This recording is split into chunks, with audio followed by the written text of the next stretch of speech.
welcome back to the RationalInvestor.com Broiler Chicken Show. Trade your trading plans, don't take too much risk on any one trade, and just let yourself get rich.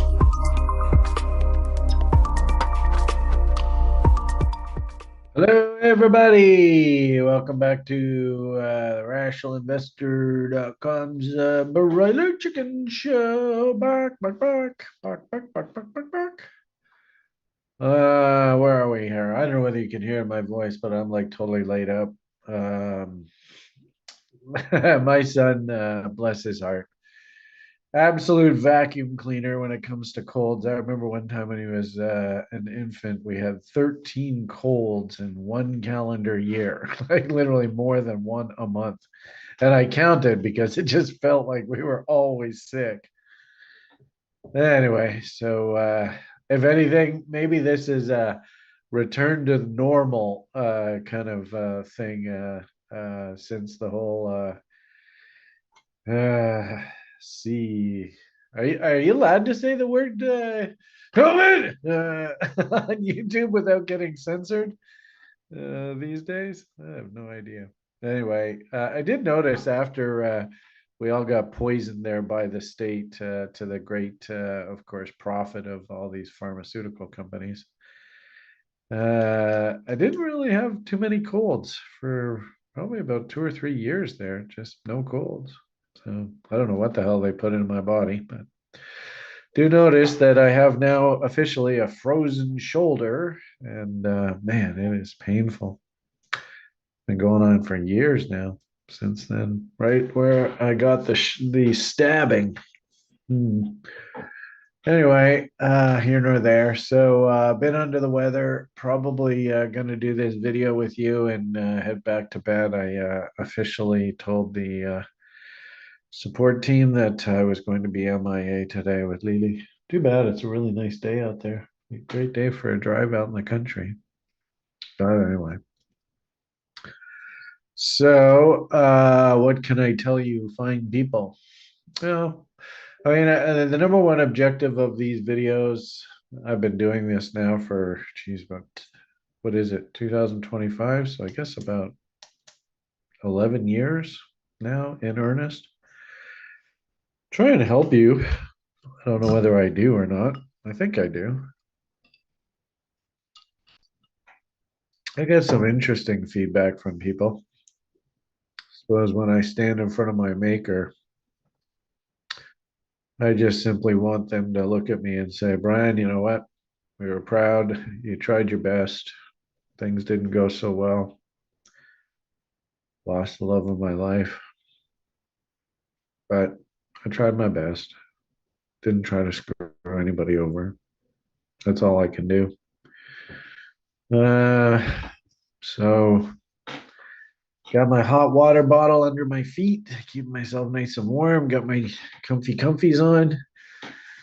And let's see if I can somehow make a positive difference in your people's lives. Obviously, we are now into the great apex event here for these Bitcoin cycles. I do think I've actually been doing quite a bit of study and overlaying the cycle timeline across other assets. And I don't think it's an accident that whoever they were, who built this built Bitcoin thing so many years ago. I don't think it's an accident that it was designed to function the way that it was. I think it goes way beyond even what the sort of crypto zealots even think. I think this goes way deeper. Wouldn't even be surprised too if sort of thinking, big picture kind of thing. How do you sort of make the transition from sort of like caveman sticks and stones and I can make fire and combustion and all that into sort of that electronic world? Everything's based off electricity and obviously computers coming into the equation. and sort of the globalization of the world's financial system, the internet money, if you will. I do think this is a it feels as though this is a very coordinated effort to move the human species from sort of that evolving phase into, potentially, if once they sort of grapple with all those sort of nation states and saber rattling and all that, and we actually do transition into some sort of world global order. Let's hope somewhat of our freedoms are maintained, but it wouldn't surprise me if the next step is some sort of galactic integration. But it would make sense that we need some sort of uniform platform or something that we all operate off of on this planet. So anyway, that's thinking sort of a little bigger picture. Doesn't surprise me how this story is played out. So I do believe, and I think I've clearly demonstrated through the site and education and all that, the very sort of normal behavioral pattern with how money itself actually works. And unfortunately, every once in a while, we have to go through one of these quote unquote great resets. And I actually kind of think, to be honest with you, that I don't think that the powers that be were too happy with Klaus and his sort of public announcement of the Great Reset. I don't think they appreciated that at all. And in a weird sort of way, they're kind of getting back at him now. How ironic. You sleep in a den of vipers. Don't be surprised if one of them turns around and bites you in the ass. What do they say? Your enemy's enemy is your best friend, eh? Yeah, this human species got to go on day after day after day about how pathetic this human species is. But oh well, not much you can do about it. Suppose the best thing to try and do is sort of learn what reality is, learn what the big picture is, learn how all this, money masters and all that crap. Just learn what the truth is. I think a lot of humans here, I mean, the worst part about this is when you do learn the truth, you go, these humans can't be that bad, can they? Is it really that nasty? So it's unfortunately the truth is it's not something people really want to even acknowledge. It's just too ugly and it's too painful to admit how completely unethical, unmoral, almost inhumane these Satan worshippers can be. Jekyll Island and all that kind of crap. No, well. So just, learn the truth. You don't necessarily have to be one of those type of people, but I'll tell you, it makes it a hell of a lot easier navigating all this, just knowing when you should be interested and when you shouldn't. And the sad part about this, and this is why I'm trying to help you people, is we're coming into the end of one of these cycles, not the beginning, the end of the cycle. And what I fear is those people, them, Klaus, although Klaus, I think, has lost his membership card. The little bimbo that was in charge of my country's finance department and completely destroyed the books of my country. She's now officially part of one of them. And you notice all of those people that were in power in my country 5 years ago, they're all completely disappeared, and they're nice and comfortably set up over there in Europe in their WEF trustee positions. Oh, God, the corruption is just so awful. Anyway, so I sure hope you're careful with your money here, people. This is a very difficult market. We'll say, collectively for a lot of the people who are interested in the technology itself, a little disappointed to see the underperformance in sort of like, the projects kind of side of this equation. Does feel as though this particular cycle is all about the securitization of Bitcoin and the shill of Bitcoin and anything that can sort of be deemed sort of quote unquote institutional. That feels to me like the theme of this particular cycle. So a lot of stock market proxies are doing very, very well in this window. But I will say I'm a little disappointed in the individual products and their lack of traction. That's probably the best word to use. Lack of traction. I'd also say too that you have to be careful in these sort of relatively high cost of money environments. And for 4% for your guaranteed rate, that's very high cost of money environment.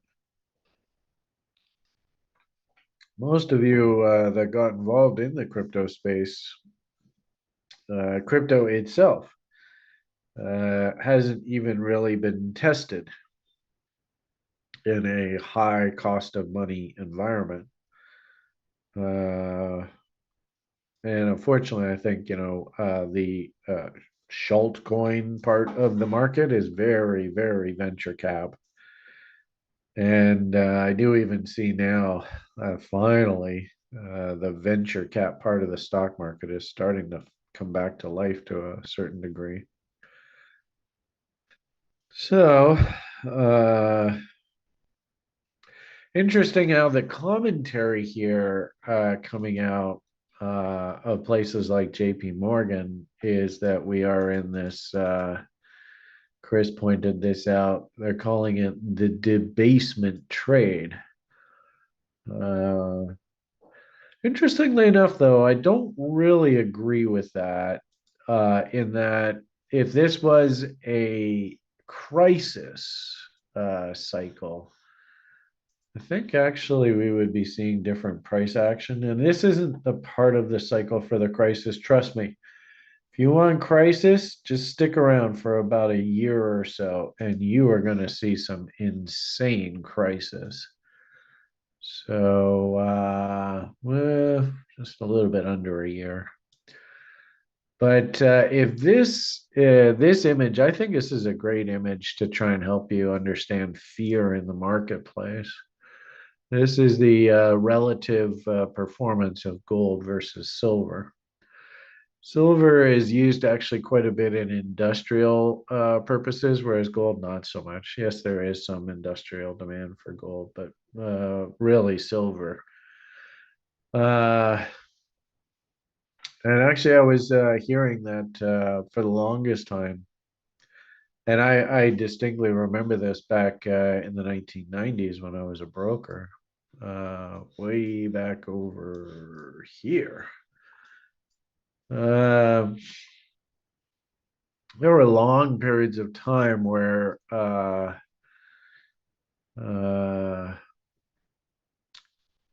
it wasn't silver prices were so low it wasn't even economical to even process the ore, and silver to a certain degree is actually a byproduct in the mining process.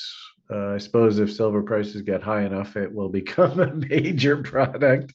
That's really what defines whether this is our primary product or a byproduct, is what's the price of the commodity in the marketplace. But I even way back here, this was a recession, and you can see gold prices dramatically outperform silver prices. And this was the boom of the dot-com era. This was also to Asian contagion, if you remember that.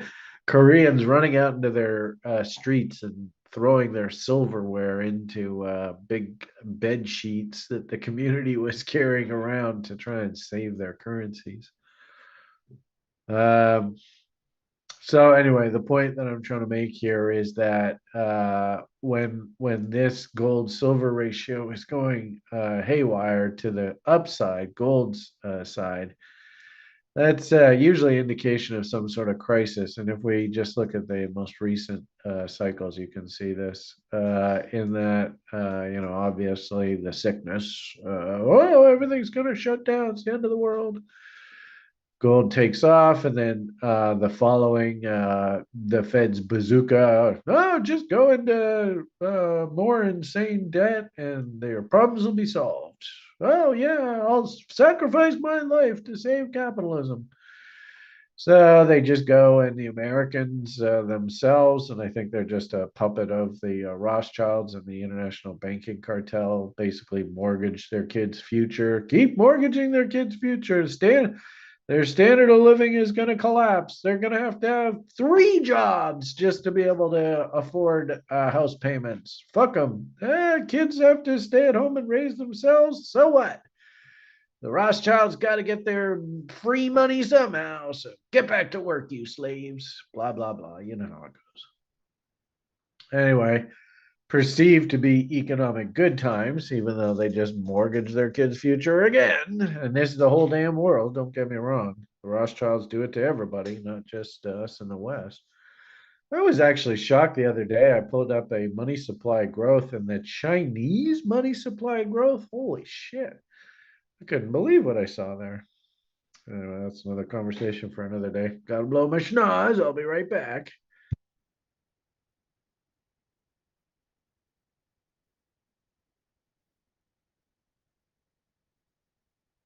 Sorry about that. I'll probably be doing that quite a bit here through this. So anyway, this image here, I think we had our quote unquote crisis, but I actually think it was actually perfectly planned.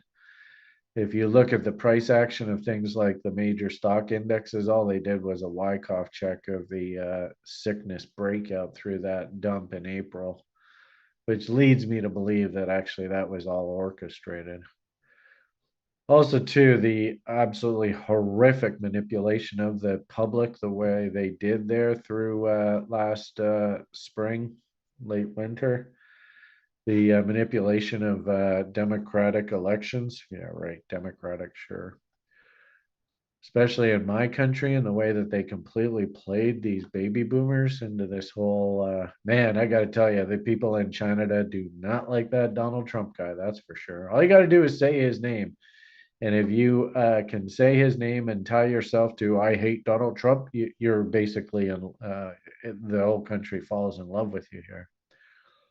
It's quite remarkable how much the world absolutely hates that guy. But anyway, um, so I do think that that pullback there in stocks last April was actually a bit manufactured, and the crisis really wasn't really a crisis.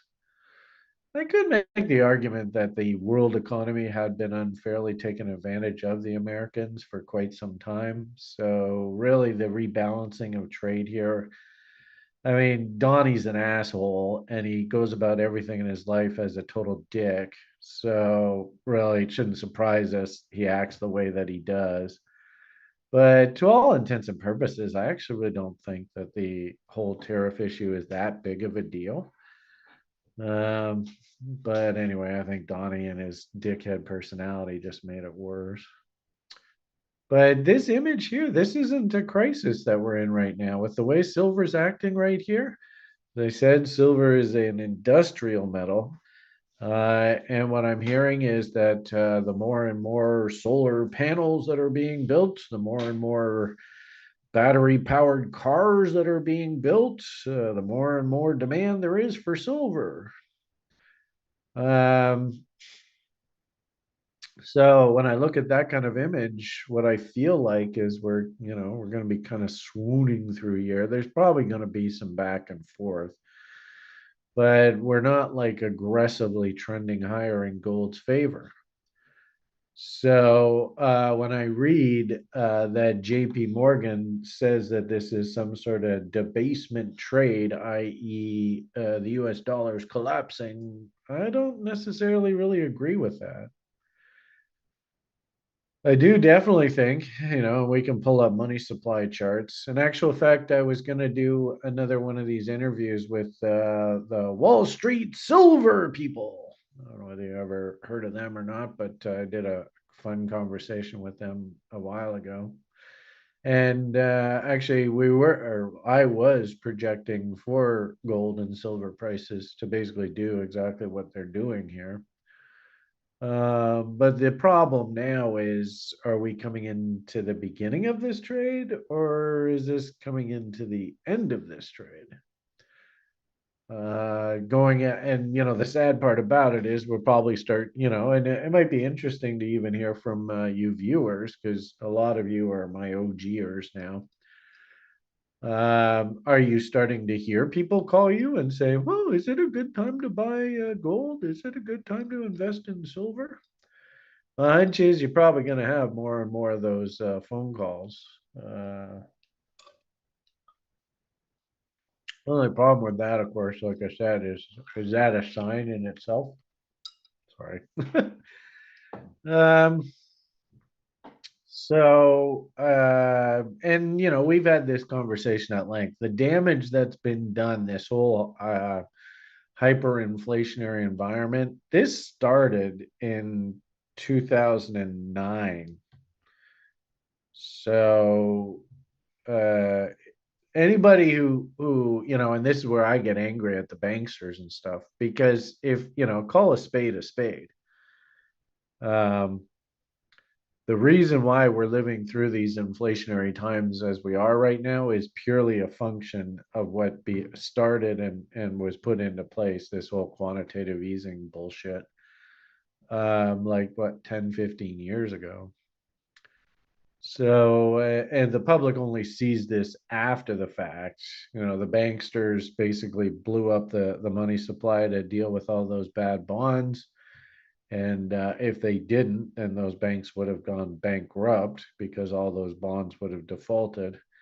Instead, they just quietly put those bonds over there in the corner in the banking cartels quasi government agency where they could just bullshit the public and lie to them, but massively just print money like it's going out of style to buy all these bad bonds back, hyperinflate the money supply. And as we all know from Mr. Freeman, probably the only economist that any of us should be listening to, inflation is a monetary phenomenon. End of conversation. But no, stupid public, damn banksters. Oh, inflation's because Russia invaded Ukraine. Fuck off. Oh, inflation is because of the sickness. Fuck off. Jesus. It's incredible how the bullshit just goes on and on and on. So the irony of all of this, though, when they talk debasement trade, again, I don't think there's anything new going on here. There's nothing surprising. Everything's business as usual. I would make the argument that the US dollar itself has been the index, has been trying to complete a absolutely massive harmonic pattern that's like started, this is the public. That's how idiotic they are. But basically, this massive pattern actually began through the sickness, and it's taken like 5 years to play out. And I believe that its technical objective all along here has been this 93.60 area. And it's just been an absolute grind getting our way down into this level. It's driving me crazy. So, the headlines are all going to be like, oh, debasement, oh, end of the world, oh, the US dollar's collapsing. But the public won't understand. is this correction in the US dollars now actually been going on for like what, 3 years? So again, beginning of the move or end of the move. So I hope you can put that into perspective. Anytime we get down to 78.6s of ranges, you know that Beamish guy is going to get all excited. That's where I want to be a buyer. Problem is, we're not there yet. And this move down into this level has just been the absolute slowest, most painful grind ever.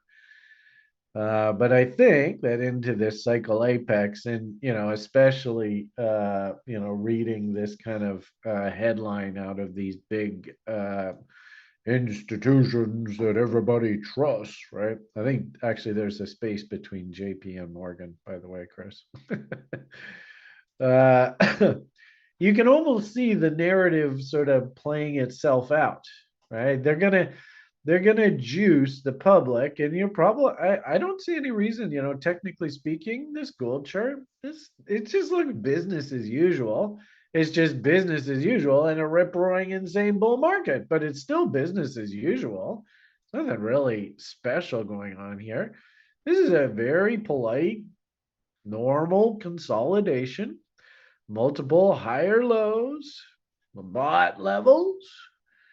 How does price move? Like, this is the whole concept of trend continuation.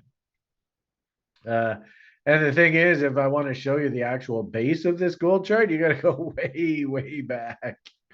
So we're just doing trend continuation trade after trend continuation trade after trend continuation trade.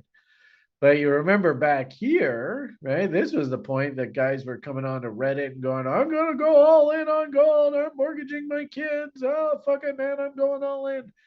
And they have to end up going through this consolidation phase. And you don't know what the fuck's going to happen. The damn thing might break down, and that's it for the bull. I mean, you don't know. So, there's a reason why I teach what I teach. And really, I don't see anything shocking here whatsoever. It's just normal as normal. And we'll talk parking garages and Bitcoin and stuff like that too. So, everything that I teach with regard to extensions or trade setups or ABCD stuff. I mean, this stuff is like, it's forever old. It's not really like I even, well, I mean, there are a couple tools that I use that I made myself, but most of this stuff it's time tested. It's just really, really simple principles. Ironically enough, just all centered around behavior, human emotion, all that kind of stuff. So there's no reason to step in front of this thing right now whatsoever. Here's our, as I said, I have been recently applying those Bitcoin 4-year cycle numbers and fib time studies to a number of different charts. I do find it fascinating how this all aligns so politely. So I would not be surprised. Of course, the gold bugs will never say that this has anything to do with Bitcoin. But I don't think the Bitcoin 4-year halving cycle has so much to do with Bitcoin as it has to do with the actual cost of money cycle and why they created Bitcoin to operate the way that it does. And we are coming into a very significant event window here for that 4-year money cycle. This is the most vulnerable this system can possibly be, right? Because we live in a world swimming with debt. Rothschilds have convinced all these Western governments that, hey, more debt is the way to go. And fuck your grandkids, fuck your great grandkids. Who cares? You'll be long dead by time they're alive. Don't even think about what life they're going to live. Just concentrate on your life right now. And we got to keep this stupid orgy going, right? You got to have the fancy $100,000 for a goddamn pickup truck. What the fuck is going on in this world? I mean, it's just insulting the way that the capitalist machine, everybody all works in cahoots. Just keep that credit spigot going, keep the credit spigot going, and the whole fucking con job, House of Cards, Ponzi, whatever the hell you want to call it, just keep it going, keep it going, keep it going. That's the world that we live in.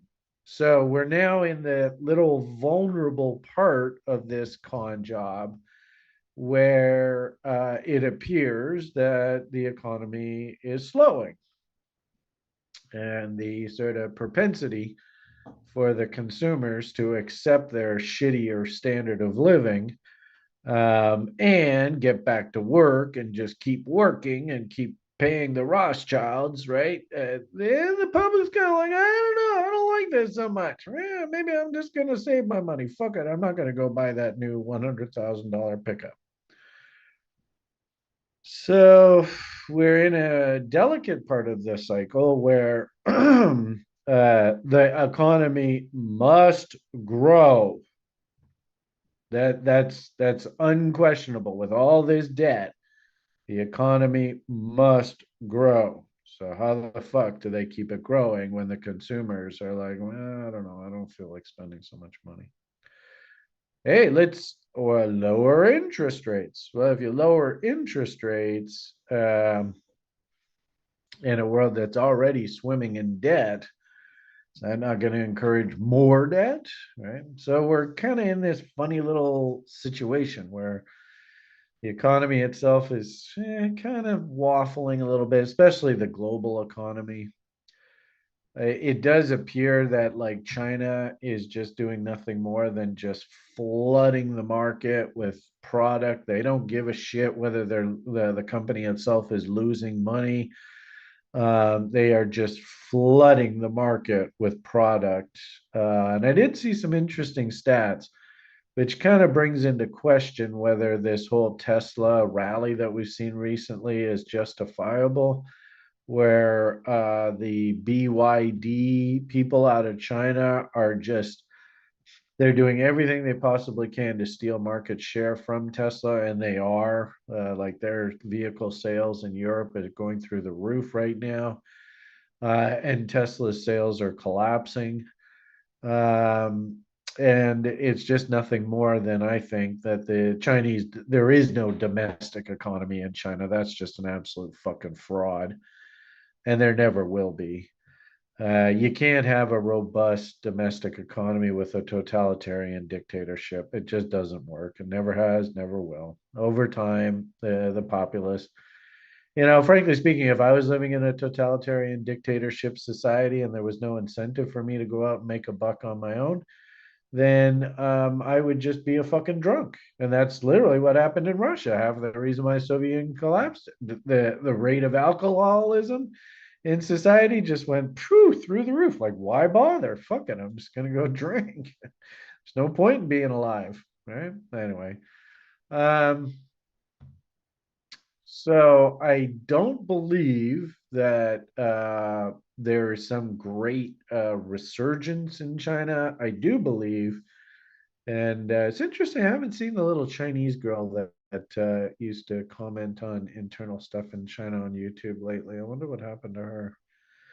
But she was going on and on and on about how BYD is running just absolutely staggering losses, and they don't care, because it's state subsidized, and this is the inefficiency of the communist central planning kind of governments. They'll run staggering losses. And like I said the other day, or just a minute ago, I was absolutely stunned at the money supply growth in China, which means that China should, at some point, if the domestic economy ever does wake up, should go through an absolutely staggering price inflation there. I just don't know whether there's actually even a domestic economy there to revive. Anyway, blah, blah, blah. And one might even argue that part of the reason why gold prices are moving up as they are is, as I said, Chinese money supply growth is absolute. Like I got to show you the image. I was actually quite shocked at how dramatic it is. Where the hell do I have that? This is all crypto stuff, eh? Where do I have that Chinese money supply? And for the Wall Street silver guy, I was going to actually do the interview on Friday, but it turns out I screwed up the appointment time. Way to go, Brian. Anyway, we're going to try and do it on Wednesday. And I told him it's about a half hour, 45-minute presentation. And so we couldn't sort of half-ass it. And it's going to take some time to go through all this. But what I wanted to show you was one of the decks I was going to show him, which was, I think I just had it as the money supply.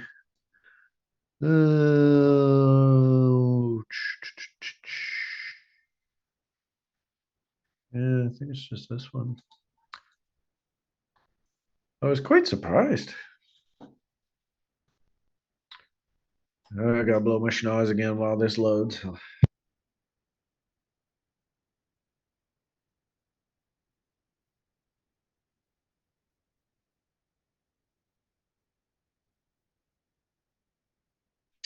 right, hopefully everybody can see that image. So, in the same time, this is basically .com boom. This is Brian could get his Subway sandwich, and actually here's China right here. Brian could get his Subway sandwich, tuna on 6-inch tuna on cheese for $2.50.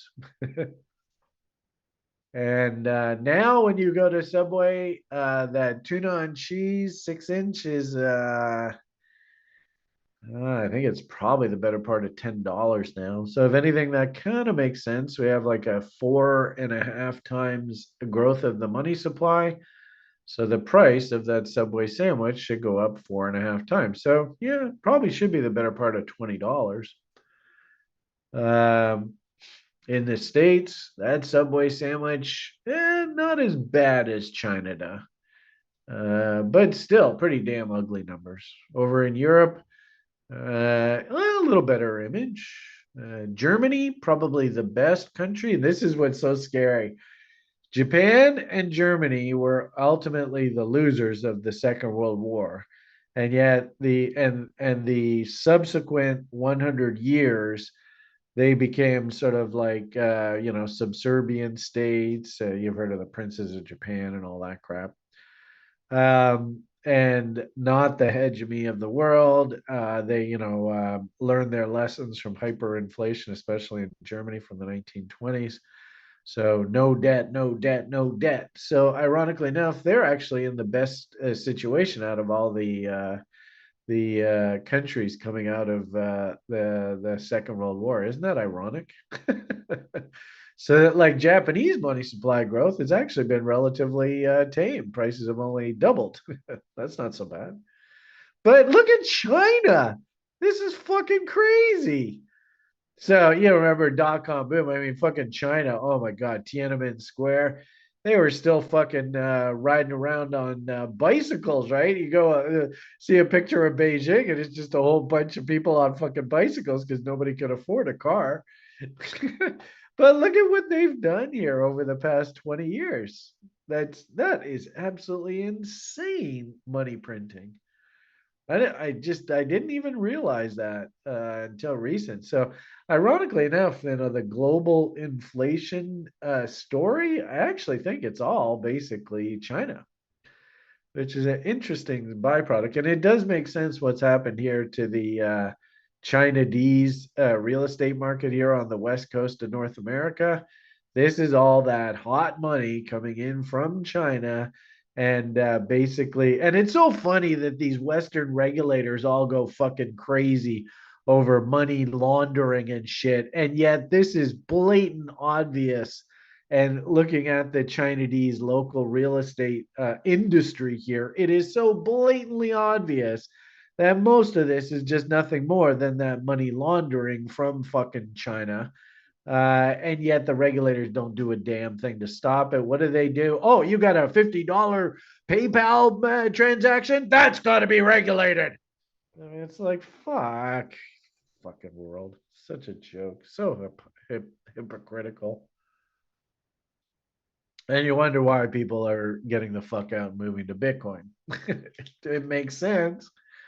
Anyway, there's your money supply growth.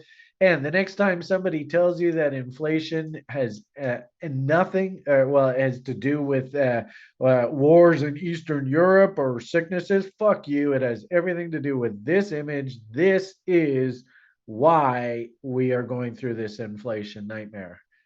And the worst part about it is you can see they got a couple years, especially down in the States, where people like Druckenmiller are, fairly influential in their society. And we're like, what the fuck are you doing, you assholes? You're destroying our society. And they went, oh, you're right, you're right, you're right. We better get some religion. Let's slow this thing down. And then, look what's happened here. So, do you think this is going to slow down or stop anytime soon? No. Buy Bitcoin. Oh, goodness. Anyway, so you want to know what inflation is? That's your inflation. Merry freaking Christmas. All right, I'm not quite sure how I got off on this tangent. Anyway. So I think actually the end of this move here, whatever it is, into this Q4 2025, maybe this drags on into early, maybe even mid 2026. I suppose if you're a fan of Mr. Benner, actually, I put together a nice little write up on him recently. Where the hell is that? Here we are. So, Mr. Benner, he's basically warning us that, hey, whoops, how do we see a cycle top there? Anyway, I guess it's kind of hard to see. 26. Where's 26? There's 26 right there. And unfortunately, we've got to go through this window here from 26 down to 32. So that's what the next sort of 4 years of our lives are going to look like. We're sort of like right here at the end of 25 now. We've got to get through 26. There should be some sort of peak through that. And then, oh boy, we got a tough few years ahead of us. So, and ironically enough, this actually perfectly aligns with the Bitcoin cycle. So, makes perfect sense. It also would make perfect sense that this thing will ultimately bottom, and I think the bottom comes in somewhere down here. I don't know whether it happens here over this next few weeks into this Bitcoin cycle apex or whether this drags on through the end of the year.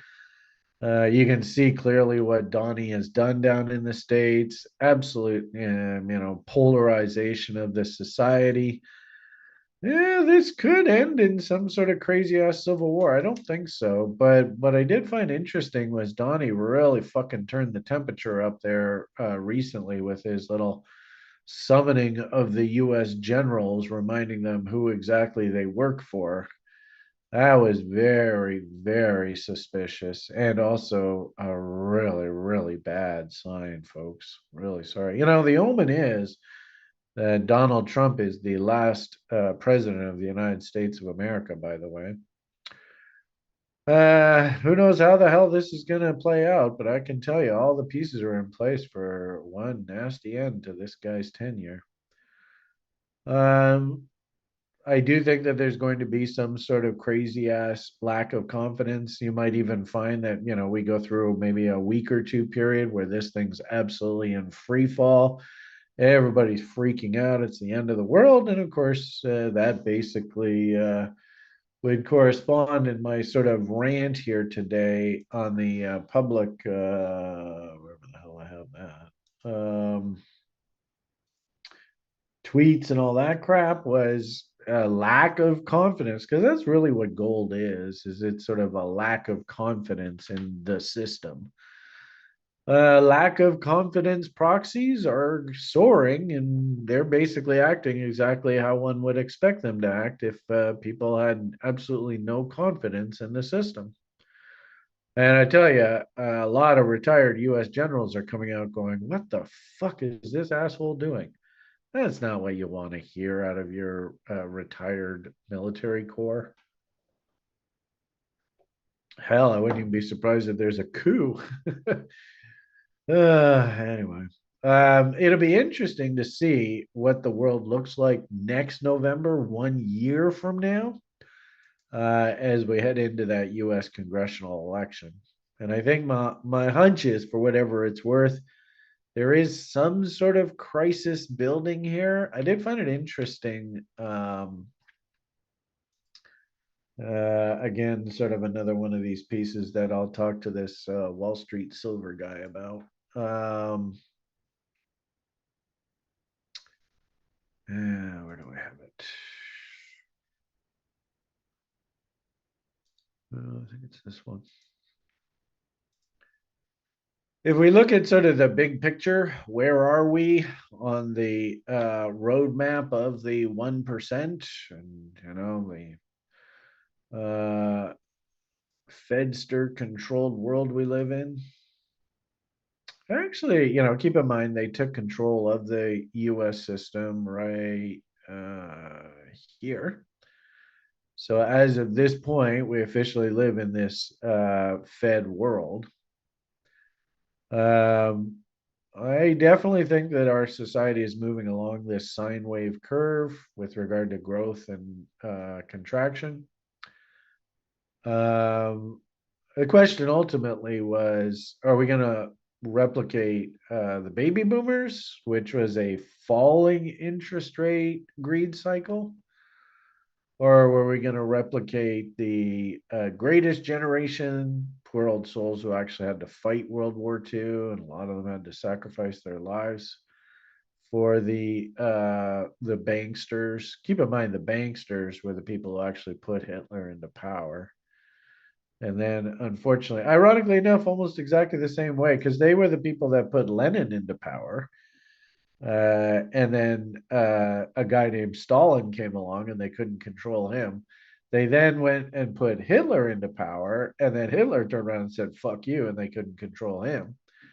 So who knows? Did the banksters put Donnie into power, and now Donnie here is going to turn around and go, fuck you, I'm going to turn the United States into some sort of German fascist dictatorship? Or even you could argue that communism itself died. Actually, I'd be curious. Let's see if there's any historians here. Look at this. Look over on the YouTube page, and idiots are fucking shilling a fucking crypto. You stupid cocksuckers. Jesus Christ, these assholes. I'll have to can we excommunicate these idiots? Well, I think we'll just hide you. Goodbye.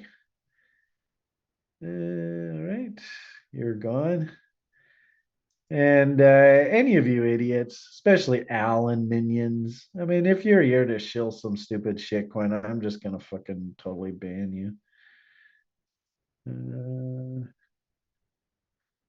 Time out. Yeah, I think we just full on ban you, stupid assholes. Isn't that remarkable how they do this? And I totally think that this is Alan. This is part of Alan's personality that you never hear about. And this is the reason why I really don't like that guy. Anyway, back to our story. So I do think that these greed cycles for the particular generations are highly not suspect, highly influenced by the particular interest rate cycle we happen to be in. Since we were in a falling interest rate environment here, equity prices could dramatically outperform. This was a rising interest rate environment, so I think the equity valuations, this was also too a great resetting. So the question you have to ask yourself through this kind of period is this more to do with the actual growth of the economy, or is this more to do with the growth of the money supply, the great resetting? You will add all a zero on to the end of your price tags, whether you like it or not. And if mom has to leave the kids at home and go get a second job because you just can't afford that mortgage, Well, fuck her and fuck your family. We are banksters. We live off your asses, and you're just going to accept it, you stupid slaves. And I think that's the type of environment that we're in. Sucks. So it is what it is. I did an interesting piece on is this actually real growth? And I picked apart McDonald's stock recently. It was kind of a fun sort of assignment for myself. Why? I don't know. I got nothing better to do in my life. But I think this McDonald's stock is a really, really good example of this. So, ironically enough, is there really anything different going on this particular cycle? This was the 1940s Great Reset. This is your 2020s Great Reset. And you look at these price charts and so you should all go, wow, geez, that looks awfully similar. And of course, if we look at this chart on a just a regular price chart, you don't see this similarity. What you see is this image, and you go, that looks like that. Really? Well, maybe. I didn't think so. And this looks like this. Well, if you take the money printing out, they look almost identical. And what's shocking about this McDonald's chart, and I can sort of see it, it does make sense to me. Um, is retail Joe Sixpack Schlub, they open up their brokerage statement and they go, oh, I'm long 100 shares of McDonald's. Look at me. I'm kicking ass here. Woohoo. But are you really? I mean, seriously, are you really? If you actually take the money printing out of McDonald's chart, turns out actually there's not a hell of a lot going on here. Did find that quite interesting. So, and frankly speaking, I can understand because I go to a McDonald's these days. I mean, Liam loves his McDonald's. The only reason why I go there is because he loves McDonald's. But I tell you, the prices are ridiculous and the food is shit. So, there's no way I would voluntarily go, oh, where do you want to go eat? Let's go eat at McDonald's. No, thanks. So it makes sense to me that really the stock hasn't done anything here since this whole stupid sickness world that we've transitioned into. But the sad part about it is the public, they don't understand this money printing shit. And they're just like, well, what are you talking about, Brian? The stock's, I mean, it was like, geez, it got down to $120 in the sickness. Now it's $300. What are you talking about? Well, this is all bullshit. It's not real. So, unfortunately, I do think that a big portion of this particular bull cycle here is nothing more than an accounting joke. It's an accounting fraud. It's not real. So sad. And the easiest way to quantify that is go to your grocery store, see how much a dozen eggs cost, a loaf of bread cost. I mean, everything. It's all going up. It's not really like the bread or the eggs or meat or anything changes. It's the same old, same old. It's this piece of shit thing that you're pricing this stuff in that's collapsing. That's the reality of the world that we live in right now. And we're just gonna have to get through it, right? There's no other way to describe it. Better days will be ahead. And unfortunately, that's the my advice, if anything, to people is just try as best as you can to pay down debt. Neither a debtor nor a lender be. Just pay it down. Don't be the cocksucking Rothschild slaves. Just don't participate in that world. If it means maybe we have to cut back on going out for dinner or driving that fancy Mercedes, maybe we got to downsize to a little Econo box Japanese car or something. Maybe we don't take that fancy vacation. Maybe we don't go out to that 5-star restaurant or whatever. Well, you got to control yourself. And that's my advice to people. Of course, that kind of advice is very rarely ever well received. Anyway, So what's now that we sort of see the image that we sort of is the backdrop of what we should be expecting. I mean, how are we doing on this? Are we actually following along the greatest generations path? And I gotta say, man, this has been pretty damn close. Look at that, eh? So this is why I think that spring correction was actually nothing more than bullshit, because you can see all they did was they just brought it right back down, did a Wyckoff check of the previous breakout, and then straight back up. Not really anything shocking here. But the problem with this image is, okay, well, what do the next few years look like? I don't really, the past is the past. There's nothing you can do about that. But what does the future look like? And that's sort of what concerns me right now. I do think that we can work our way a little bit further into probably early 2026. Where was that tweet that I just had up there? But one of the slide decks that I was going to show this Wall Street Silver guy was actually, I think I just have it here, right? This is actually what the Dow did back in 1946, 47, 48, 49, 50. And I get the distinct impression, right? 1945, sort of right in here. I think this is what our future looks like in the near term.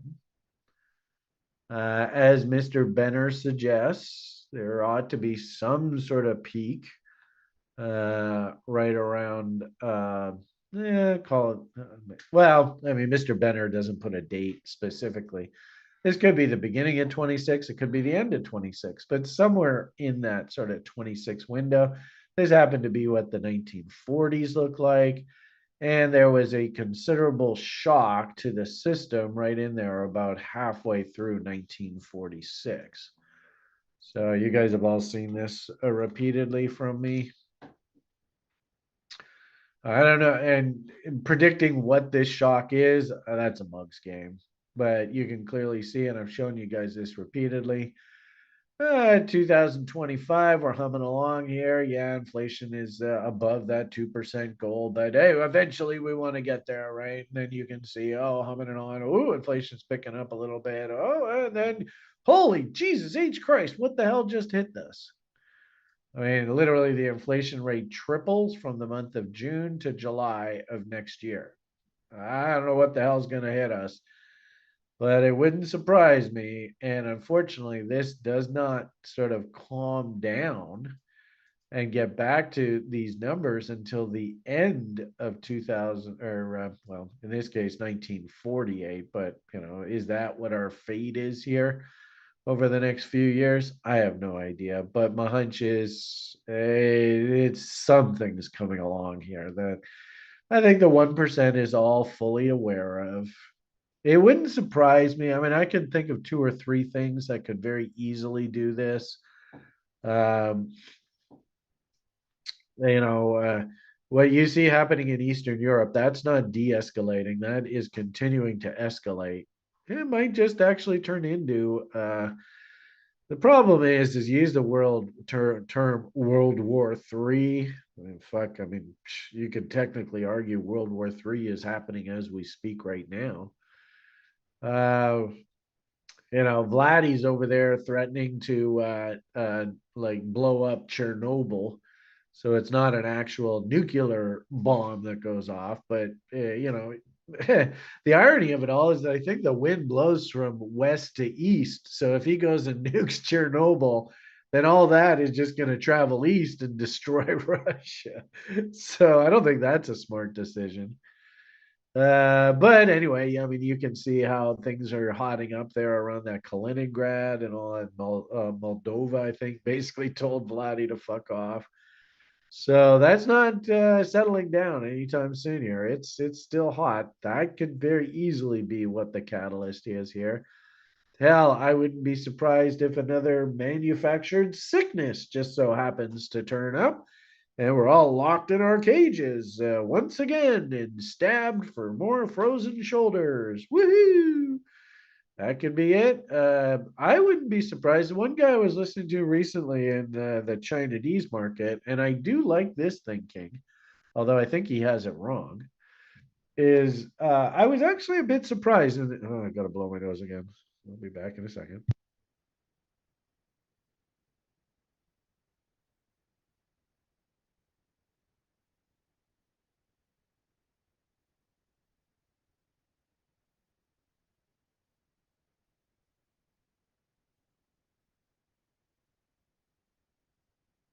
That's a pretty picture for you, eh?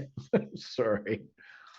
Anyway, I one guy here locally here, who I've been telling the audience recently about is basically he and his buddies, and they run mortgage businesses, so fairly big portfolios. He's been talking about now in the sort of the intelligentsia community, if you will. They figure there's a 1 in 4 to 1 in 5 chance that there is a major default here by one of these Western nations in the next year. So you like that? The FOMO phobist. So and somebody the other day was like, why don't you have more followers? It's because I do things like I blow my nose in the middle of a video. And I say, fuck this, fuck that, fuck this, fuck that.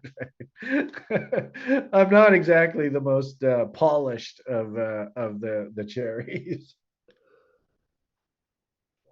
Anyway, so 1 in 4, 1 in 5 chance of some sort of major economic catastrophe here out of one of these Western nations in the not too distant future. And frankly speaking, I got to agree. Like some of these European nations, they're hanging on by a thread. What was interesting was that this gentleman had said, well, I don't think Canada's in trouble, although I think Canada is in horrific trouble. And I actually have started to build short positions on this country going into January 2027. So you can imagine how bullish I am of this place. Um, but one of the sort of curveballs that I don't think that these people are taking into account is I think that the one of the major curveballs that nobody's expecting here is I think that crude oil prices could actually collapse now. And he had made the argument, oh, there won't be a collapse in Canada because Canada is a petrocurrency and everything's fine. The oil price is really high, so no trouble there. And I looked at I think this is the window I was working off of. Yeah. I looked at the crude oil chart and I was like, are you sure? Because this will be what will actually kill these petrocurrencies like the Russian ruble, if it wasn't already dead already, and the Chinese dollar and all this crap. These are extremely vulnerable if energy prices collapse here. So, did we do 33%? Awfully close. Not really the best looking bot per se. But if this just does a measured move, regardless of whether the trade itself set up or not, um, this would be projecting conservatively $52 a barrel and aggressively $44 a barrel. Interesting how we already have bearish chaos theory patterns working. Ooh, was that 1.618 respected? Sure looks like it. Then the market tried to sort of recover and counter trend rally, and then it went in and put in the most insane outside downside bearish key reversal. Kaboom! And in a way, that in itself stopped whatever bull there was here. And I was humming it on recently, going, okay, well, maybe this is like a bottom. And I was starting to feel a little bit more bullish about crude. And then, fuck you. So that was a pretty big fail right off of a bottoming attempt here. And of course, we are still working this massive key reversal signal. I think it even is on the weekly charts too. Yeah, there it is. hugely bearish signal. So this in itself, A, B, C, D, we should be heading down here anyway. And if energy prices here like this do collapse, are there any currencies out there that could maybe be slightly sensitive to that oil price? And there's our good old Chinese dollar here. And frankly speaking, this thing looks dangerous. We did have a V bottom off of that panic low all the way down to the 60s. And this is what communism does to your nation's capital base. And this is what, the socialists never understand this, that you can't get nothing from nothing. It's impossible. This is like Newton's laws of physics, right? Matter can neither be created nor destroyed. So you had that little punk ass bitch, Trudeau, come out and just say, "Oh, budgets will take care of themselves." Hey, look at that, another asshole on the feed. All right, bye, asshole. And it's probably just a computer, or it's an asshole. It doesn't even speak English, so he doesn't even understand what I'm saying. Bye, asshole. Awfully nice knowing you. So, these, and, communists, you see what the fuck they did to their currency. Oh my goodness, poor Chinese. You gotta feel so badly for the citizens of these countries. The average Russian, like why? Does God have some sort of hate on for the average Russian person? Because they just can't fucking buy a break in this world. I don't get it. Anyway, so the point here is lower highs and lower lows defines a bear. Oh, maybe we hit some sort of panic bottom. Oh, it's all over. Blah blah blah blah blah. And dead cat bounce, ironically enough, right back into selling levels. And since this insane political event that we just had in my country, it started out with, oh, I'm going to be elbows up and all that kind of nonsense, which was a total con job. The guy's a total flake. And just the most blatant liar, typical bankster. He thinks he's smarter than everybody else. And what's worse is that, from what I understand, the guy has a really, really bad temper. And he's kind of like Donald, and he'll seek vengeance. All that kind of shit. I mean, God, the whole world is shaping up to turn into a whole bunch of fucking dictatorships. But anyway, M top here, right in the middle of the summer, which really shouldn't surprise us. Canada sells a lot of grains to the world. Usually the grain markets are most bullish and optimistic right at the top of the market. So bidding up the Canadian currency in that regard. And also energy prices. We're supposed to buy our unleaded the middle of February, sell it the middle of May. You made money 9 out of the past 10 years. So really seeing the Chinese currency move along that same path makes sense as well. And then, interestingly enough, sort of the fallout from all this tariff shit, and keep in mind the con job Carney, he hasn't done anything to save China. There's another asshole. Bye, asshole. For nice knowing you. Boosh. Jeez.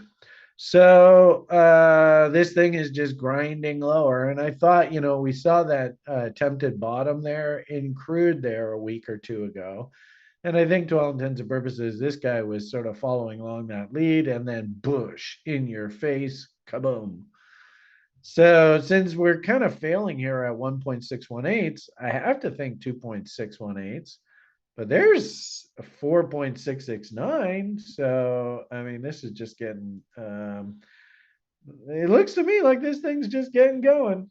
So, that's the image that we're staring at here if you're a Chinese. And the problem with this, right, is that this, for the typical Chinese person, is actually extremely inflationary. So Canada's got a whole world of shit ahead of us from the inflation front, unless this damn thing can start bottoming. And I don't see any reason why it should. Because, like I said, I think it's moving more on the energy price, and the energy price doesn't look like it's bottoming either. And I think that this thing goes on for a bit. You know, the guy, that con job Carney guy, he basically wants to make crude oil illegal in my country. It's ridiculous what the fuck he's trying to do. Canada is the second largest oil reserve in the world, and he wants to make it illegal for Canadians to touch any of that oil. Wow, there's something really wrong with that picture. So, I guess the simple message is as long as this is pointing down, then this stuff can still point up. And actually, I think the gold market, I think it still can work its way higher. And I wouldn't be surprised if this plays out over the next like 6 months. Keep in mind the market always knows ahead of time, right? So I get the feeling that we're doing something like initial wave, probably into parking garages, all that kind of stuff. Then a period of consolidation, and then we get into next spring, and that's when we really start to see the fireworks. Me, I remember everybody. Whoop, I don't have it on this screen, but remember 1947, 48 inflation numbers, right? What's interesting about this chart is if we go back over time, really zoom out here. I don't know why this is going to load. There we go. You can actually see some pretty interesting levels starting to form. In fact, actually, I might even have to go to like a monthly. So if we actually zoom out all the way back, this is turns out actually the gold and silver prices were even lower. But if we use this 1975 peak to start thinking about extensions and then chaos theory, interesting levels popping out here. So into whatever this 47, 48 inflation peak is, look at some of these numbers. Oh, Jesus. So I don't think that this gold move is done, but I kind of get the feeling that we need to take a bit of a pause here. We're getting close to some sort of near-term apex. And whoops, if we had to take a couple years pause, crypto winter, all that crap, and get ready for whatever 47, 48 inflation wise looks like to us, I can understand that. So in the near term, I do like the idea of smaller parking garages. I suppose if we go back to like the weekly or daily. Bot objectives, psychological levels. I really don't mind the idea of us punching our way up, maybe even reaching all the way up to $5,000 an ounce here over this period. That really wouldn't surprise me. But kind of like what I showed you with that Dow chart, whatever this cycle peak is, just understand there really should be some major punch in the nose here within the next couple of years. Somewhere in here over this next 6 months, I am looking for this market to top, and we should go through quite a nasty consolidation period, which sets the base for us. And I think this sets the base for what our society will look like heading into the sort of the middle of the century. But I might make the argument that maybe we're like right about here, end of 45. So you can see us push a little bit higher here. Of course, we have to get to the point where the public is like, buy gold, the US dollar sucks, maybe buy Bitcoin, right? It'll never go down. You're stupid not to own it. This time it's different. There will be no correction, right? Blah, blah, blah. And then, of course, that sets the stage for the dump. So just be aware. I think everything's lining up here. It's not here today, And of course, with regard to our short-term expectations, even on this chart, right? That's the end of October there I have on the screen. I guess you could move that 1 week back. Yeah, there's still, what are we here? We're the 5th of October. So we still got another 2 or 3 weeks. Who knows what the hell they're going to do to this thing over that period. And really, we only want to start thinking about tops when you actually start hearing people saying, I'm going all in, right? And all that kind of talk.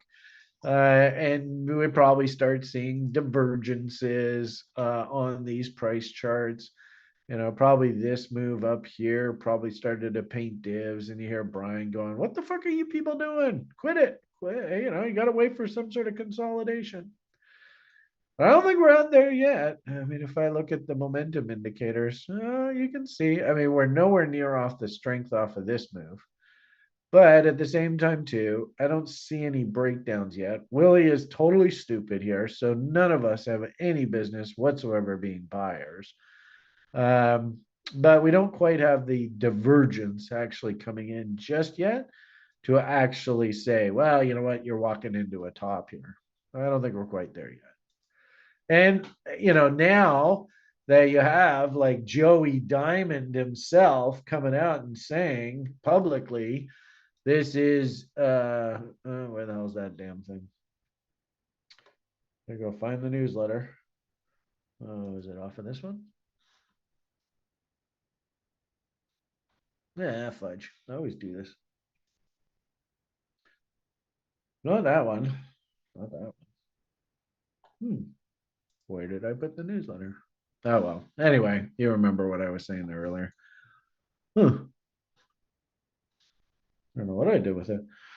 Man, I'll go find Chris's link here. Put it back up.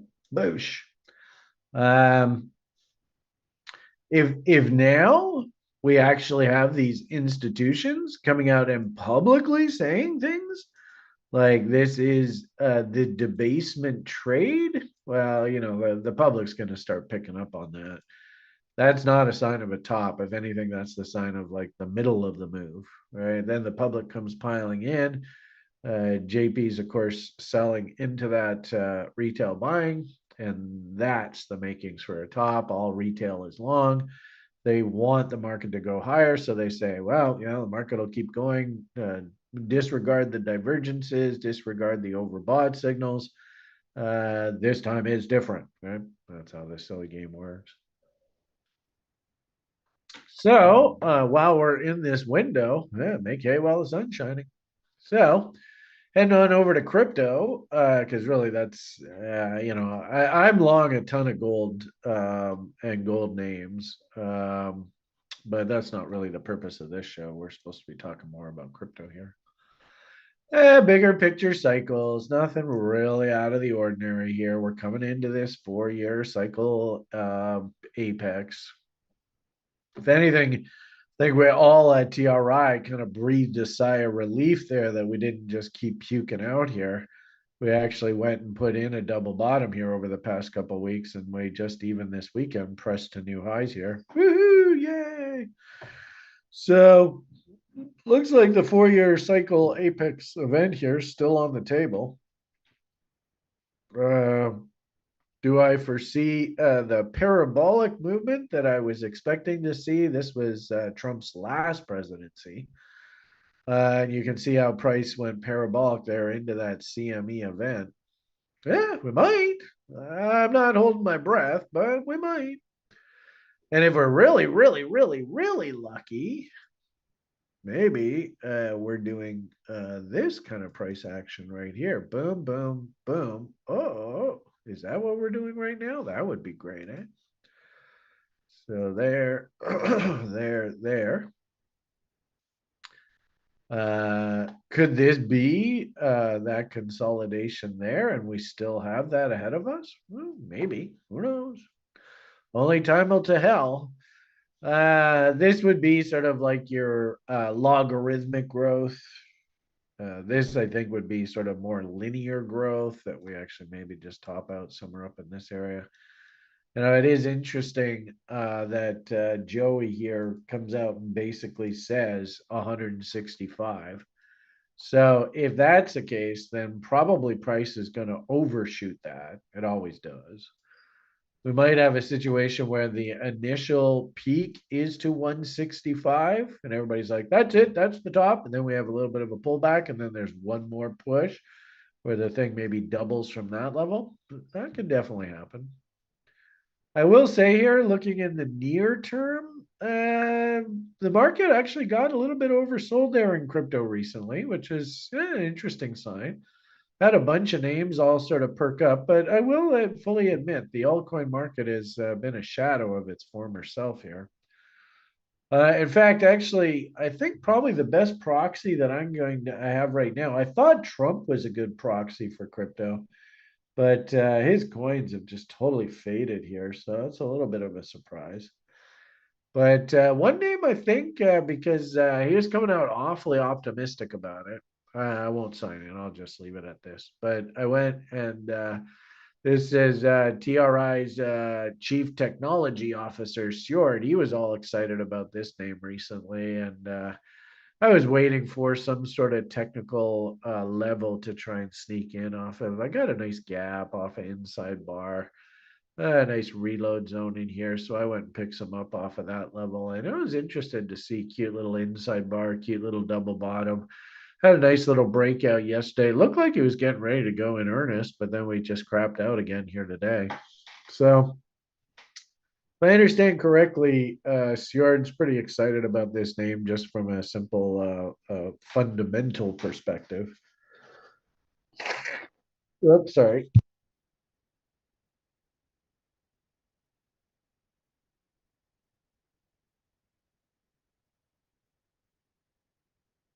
This thing had quite a run up here. Pardon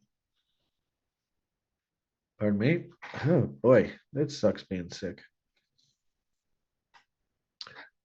Uh, so if we actually go and look at this on, maybe we'll see it over here. Not that stuff. Not that stuff. Over here. There we go.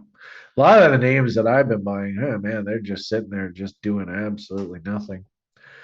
Little old lady, my way into the market, little old lady sitting there going, Brian, I've been playing canasta for a while here. I haven't heard from you in a while. How's my account doing? Oh, well, we're hanging in there. There's nothing to do right now. As soon as they start popping, I'll call you.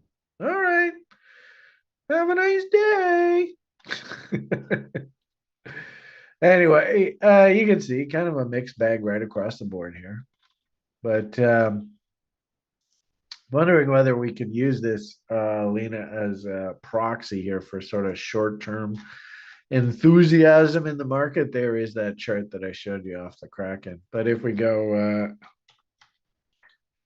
and show you like all of these, you can get a little better idea of the entire price history. I don't know whether which one was it? It was like on Deck Screener or something like that, wasn't it? Can't remember what the first one was. Probably KuCoin. They're usually pretty good at leading the charge. Yeah, there you go. So you can see he had a pretty big jump. So the question here is, was this floor that they just put in here, is this going to hold? And I suppose you could argue we lose these lows. It's a long way back down to the original bottom there. But Sjord was pretty excited about this guy. So I went and finagled my way in on this. I think to all intents and purposes, my crypto buying is done. So I'm just going to sit patiently and wait for any kind of rallies that we do see here over the coming couple months and see if I can sell into that strength. But I don't really think I want to buy anything more here now. Did notice funny little names like good old Danny's old cello. This thing's taken off, and this is what I would kind of expect what this rally should look like. And you all remember, like last November, I think this sushi is a pretty good example where these rallies just pow, and that's sort of what I'm looking for to finish this cycle. And you might even argue, look how this bottom here looks like this bottom here. And this spike off of this bottom and consolidation looks very similar to what this spike off the bottom and consolidation. So I could very easily see history repeat itself, and we have another event like this. And as I said a second ago, I'm going to be selling all of this portfolio that I manage for TRI into these upcoming event windows. I think you can actually also see this on the Bitcoin chart as well. Did a funny little graphic here recently.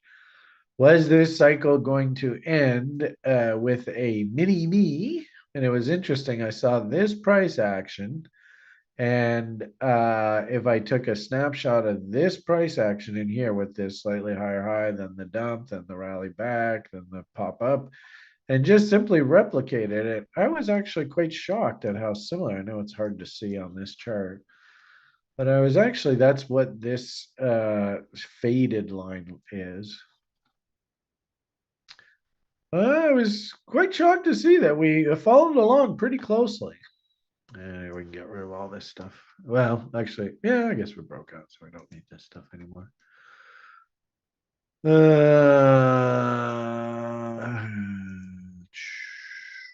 Just so you can see this stuff. I'll get rid of all that. So interesting. Take a hey Brian, I'm here to learn TA. Why do you fucking go spend hours just talking about your opinions of shit? All right, here's a little TA piece for you for your learning kit. This is a descending wedge where the highs are lower, the lows are lower, but they like compress on each other. And fascinating to see, descending wedges are usually bullish.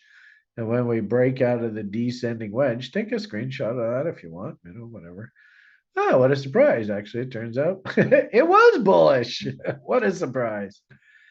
Around the site, we were kind of thinking that there needed to be one more dump here to complete this. Like I said, just to complete the mini me scenario here from the previous lows, but yeah, market will do any old damn thing at once. It rallied back up. This was the dump to go to new lows. They dumped it right against these lows, and that was it. And I'm done. What's fascinating about this is you could make the argument there were some interesting trade setups. I mean, technically, this was a reload zone. That Beamish guy seems to like that 78.6 fib. Let's see if that came into play here. Survey says 78.6 fib. Exactly, right on the freaking nose. So, inside bar of an inside bar. Is that a Joby gap? So I think you can make the argument there were some pretty compelling reasons to get bullish in here. And actually, one thing I did respect that I heard out of another site member principle here recently, and I think it's good thinking is, if you can step in where relatively low risk, this is about 2.3%, 2,500 bucks, that's a bit of money, but relative percentage wise. And all you're doing is just looking for things like a return to the mean, right? So even if we just did like 50% retracements, or even mountain man retracement, you can see what we ideally want to hunt for situations where if we're wrong, we lose 2%, but if we're right, we make 4%. That's the whole secret to this game, right? Is you just got to make damn sure your average winner is bigger than your average loser. So I fully respect people that came in and bought against those lows. It was ballsy, don't get me wrong. But, reload zones, if you had other couple reasons, you definitely have trade location. If you had some momentum divergence down in there, you can see we had two inside bars in a row. So there must have been some sort of price structure down there. So I really don't mind people who took that shot. They got paid. That's the whole point of this game. So thinking, what does that previous cycle look like and how is this going to play out? Well, I get the feeling we're doing something along these lines. And the question ultimately here was this going to be a mini me sort of scenario where this previous price action is just basically compressed into a smaller range, which I often see happen in the market? Or do we play out the full ABCD, boom, boom, boom, boom, and head up into Alt ABCD objectives and fat bastards? I don't know. I think the jury's still out. I don't think it's in our best interest to call one or the other. What I do find interesting about this, though, is this basically was our target window, or I won't say my target window for quite some time. This is the uh, linear expectation look, where the mini me scenario is we top out at 135-ish. That's that just very polite symmetrical ABCD. And we have a couple of these very symmetrical, very normal, very healthy ABCDs, right? You can go here to here to here to here, takes us up there. But then you can also go here to here to here to here, takes us up into that level. So I would be absolutely shocked, especially with the fact that we just broke to new all-time highs here overnight. I would be absolutely shocked if we did not hit these 135. And interestingly enough, if we think alt ABCDs, well, there's Joey Diamond and his 160,000. Also, too, we have a 4669 from the original bottom that's been working now since literally the ETF event. I think where's the ETF? Here's the ETF event. So the rally following, in fact, actually, this is the consolidation following the halvening event. So it would seem perfectly logical to me that the halvening event consolidation, where is its natural bifurcation level, 4.669, is the Foggenbaum constant. There's another thing. If you've never heard that before, write it down, learn this shit. So I don't see any reason why that, and I have it even noted here, 4669. You can see the last 4669. You can see how the market sure as hell respected that damn level, bounced off it, came back, rallied above it, back down, bounced off it, back above. Well, hunches, that's what's going to happen here. Also, too, there's an 877, which is the next chaos level off of this tight little double bottom here. So, and I don't know. And then lastly, this is just a very simple fib extension study taking us up into Brian's famous parking garage levels. You can see, did the previous rally and then consolidation and extension levels off of that range, did that parking garage get respected? Fuck me, did it ever? So, kind of like the gold, I could see it rally up into like 5Gs and then maybe have to go sideways for 6, 8 months or so and clean up the euphoria. Into this event window, that the public is going to be coming out and going, this time it's different. Buy here. I'm all in. It's going straight to the moon. It's coming. The question ultimately here is, do we drag this on for 6 months or so? Remember, Benner cycle tops somewhere in 2026. If we look at the interest rate cycle, the actual turn in interest rates is somewhere in 2026. Do we have to wait for that inflation shock that came in like 1946, but then you saw the numbers were horrific into the end of that year in 47 and 48 to initiate that crypto winter? I think so. I think that's what this plays out. So it's more and more anecdotal evidence that I might see Bitcoin price itself top out somewhere in here, but I wouldn't be surprised if this whole topping pattern takes like 3 or 4 months to play itself out. I don't think it just goes straight up, straight down. If anything, I really wouldn't be surprised to see a big up, Then a pause. That's it. That's the top. Bitcoin. Joey Diamond's on 6. And then another high. See, I told you this time it's different. That Beamish guy's an idiot. Blah blah blah. We'll never go down again. And then boom. So that's kind of what I'm thinking is going to happen here, folks. Sound bites copyright.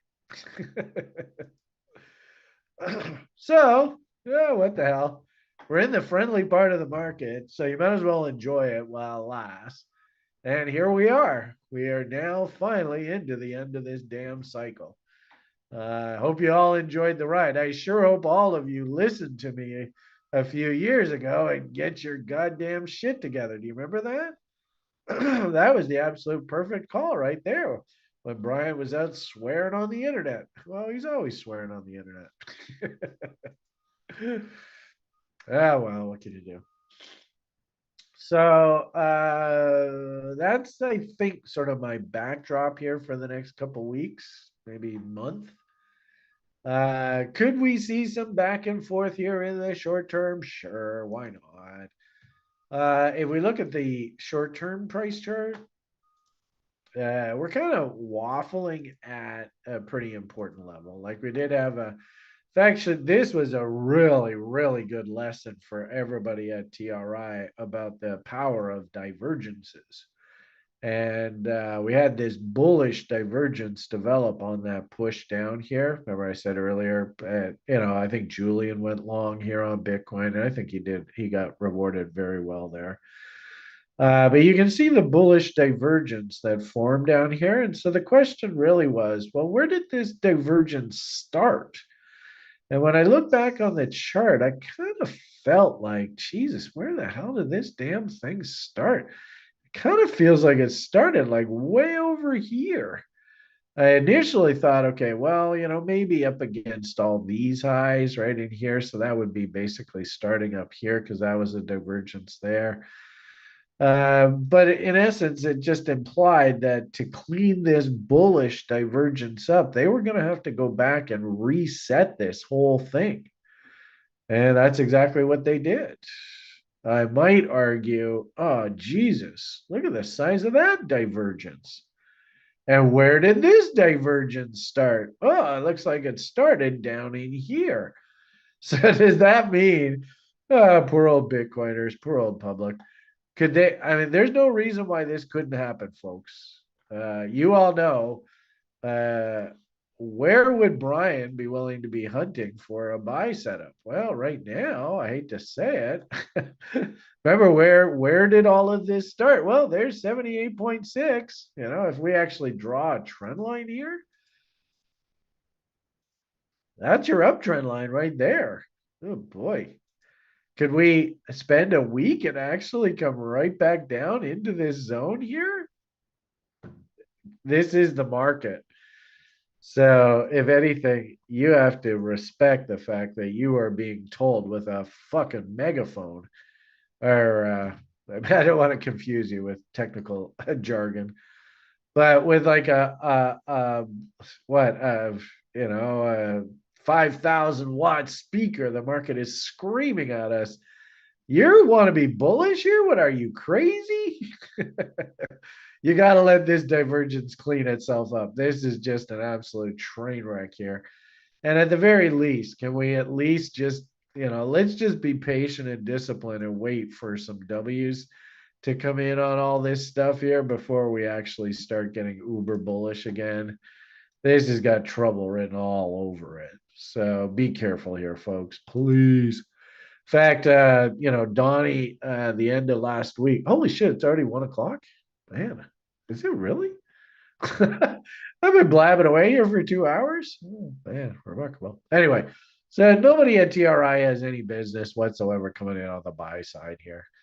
And if you did want to be a buyer, I might even just say, you know what, let's just be patient and disciplined, maybe even through this coming week or two.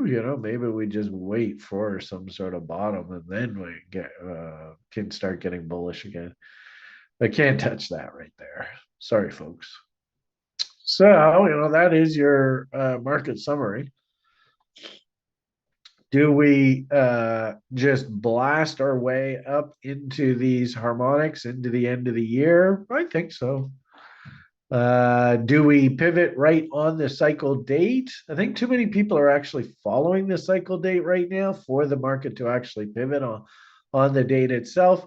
But as I tell everybody, I think it's more important that you just respect the message the market's trying to convey to you here. Just we're not calling tops, we're not calling bottoms. That's not the purpose of this message. This message is just respect where we are on this 4-year cycle. And we're getting very, very late in this cycle. So that's, I don't know. Jim and Liz, you guys are relatively new to this. You think you got any value out of that 2-hour blast from the Beamish there? Hope so. I do see somebody asking me to look at names. Oh, that's good. You guys are my proxy of the public. So if you feel though you are getting some value, that's a good sign. Ton. Somebody wants me to look at Ton. I guess it's this one. I have no idea which one to look at here. So I'll just try the first one on the list. And what do we get? Well, that kind of looks like that sushi. Looks like a lot of crypto right now. I might argue that this, unfortunately, is still, it's either a bear or at best, it's a trading range until you actually get W's coming in on the other side of whatever this trend line is. So, at absolute best, I would call this a ranging market state. Absolute worst, this is actually still a bear.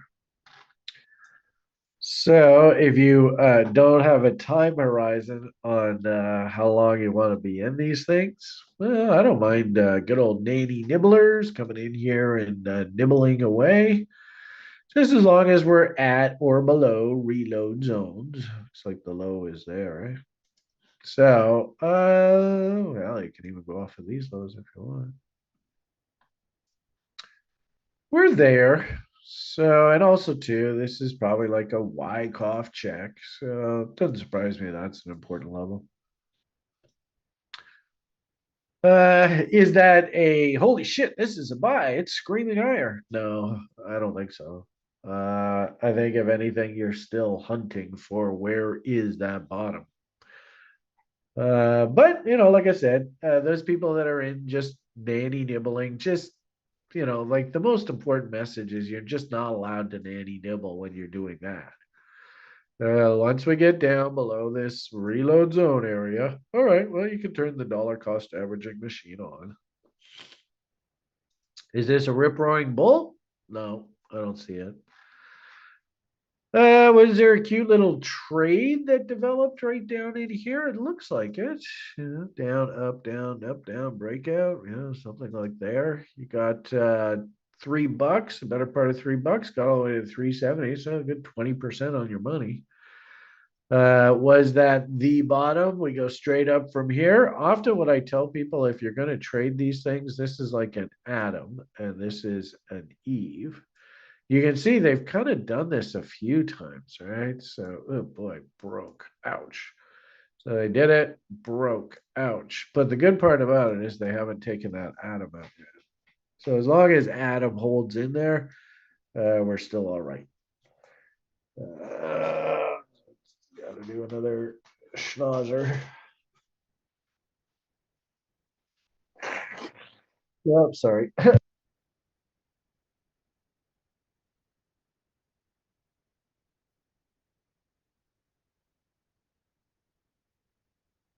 Can you imagine if some guy on fucking CNBC or something like that just whipped out some toilet paper and started blowing his nose on air? And you wonder why there's only 5 people watching. So,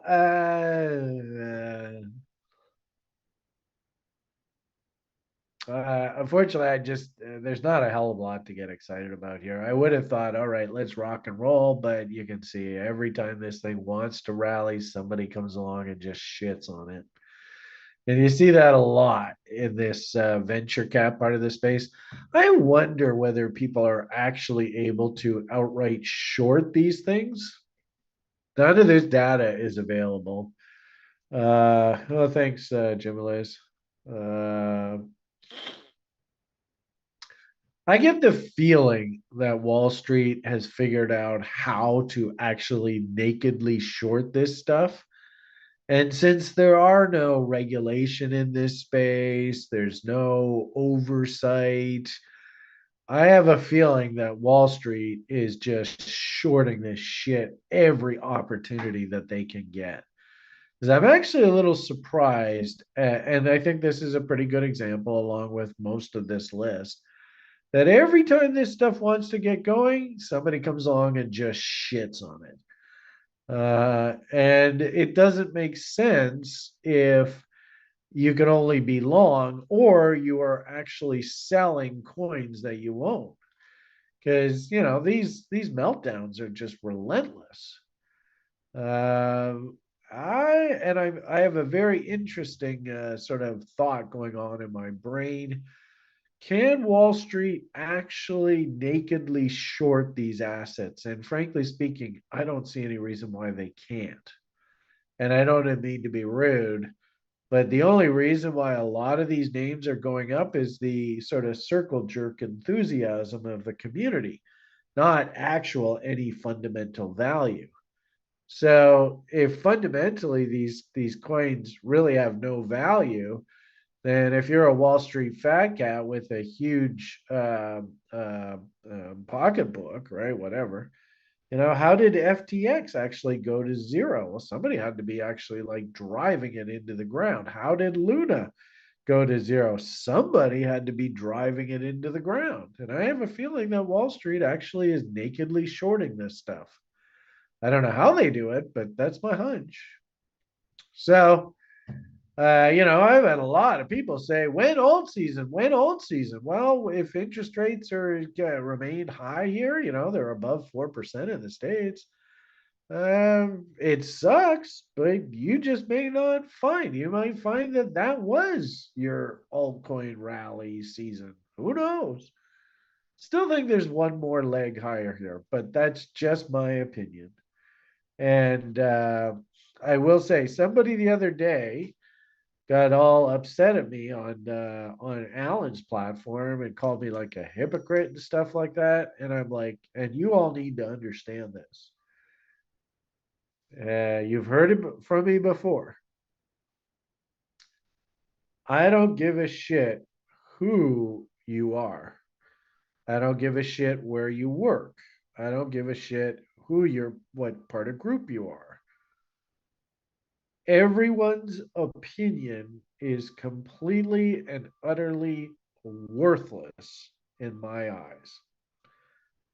Maybe you can listen to somebody and learn a technical trick or two, or learn how to behave correctly. Okay, that stuff's great. There's nothing wrong with that. But at the end of the day, the only thing that's of any value to me whatsoever are setups. Actual, hey, Brian, when I see this happen and that, well, more often than not, that happens. That's the only thing of any value to me whatsoever in this business. Everyone's opinion, including Brian Beamish's, their opinions are worthless. Sucks, but that's just brutal reality, folks. You got to learn how to trade setups. And you have to learn that you should be most bullish when you see your bullish setups coming in. And you should be most bearish when you see bearish setups come in. And other than that, your opinion's meaningless. Very hard to convey that to the public. And that's probably the number one reason why I don't really have a very big following, because I'm not the type of guy to put my neck into a noose. I've seen it happen way too many times where somebody says, thou shalt do that, and the market does the other thing. and they look like idiots. I mean, look at that fucking Ray Dalio and his whole fucking China's going to take over the world shit. I mean, he lost so much credibility over that sort of blatant prediction that I actually look at and go, why would you even say something like that? There's no fucking way I would take my retirement money and give it to Winnie the Pooh. What are you, crazy? But that was his opinion. Everybody's entitled to an opinion, but that's all they are. They're just opinions. Don't trade off other people's opinions. That's just a potion for disaster. Okay, folks, I didn't really get around to doing the Q&A document, so I guess we'll circle back around in tomorrow's regular session to speak to any questions that were asked there. Feel free to pop on the TRI site and take advantage of the 30-day offer if you want to come and listen to the rant tomorrow and answer the questions. But I think on balance, I'm probably just going to leave it at that. And I hope you guys got value out of all this. Slow and steady wins the race. Try not to take no wooden nickels. Just everybody, please respect where we are on this cycle image. It doesn't mean there's a top today or tomorrow. But for God's sakes, it's your hard-earned money that you worked really hard for. And unless you see W's at bottom ends of trading ranges, I would be very, very skeptical.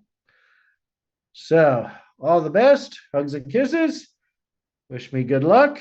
Recovering from my cold. All the best. And bye for now.